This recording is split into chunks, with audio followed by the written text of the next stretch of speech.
Уламжлалт болгон зохион байгуулагддаг Дархан уул аймгийн харилцаа холбоо шуудан мэдээллийн салбарын байгууллагын 6 төрөл спортын аврах шалгаруулах ICT Cup 2025 Дархан тэмцээн 8 дахь жилдээ боллоо. Тэмцээн сарын 18-19-ны өдрүүдэд CS:GO, ширээний теннис, шатар, волейбол, гурыг харьцан 3 сагсан бөмбөг, дартс гэсэн 6 төрлөөр явагдаж нийт 7 байгууллагын 100 тамирчин оролцлоо.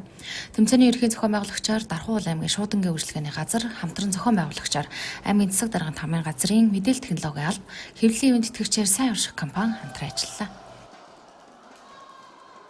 Дархан уул аймгийн харилцаа холбоо мэдээлэл шуудангийн салбарын байгууллагын зохион байгуулагддаг ICT Cup 2025 эхэлж байна. За энийг бол 7-8 дахь жилдээ бид нар уламжлалт болгон зохион байгуулж байгаа. Энэ жилийн ерөнхий зохион байгуулагчаар манай Монгол шуудан компани оролцож байна.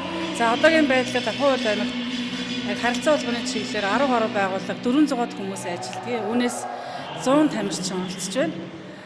Тэгээд 5 төрөл тэмцээний явуулаад 2 дахь өдөр ингээ амжилттай явагдаж байна.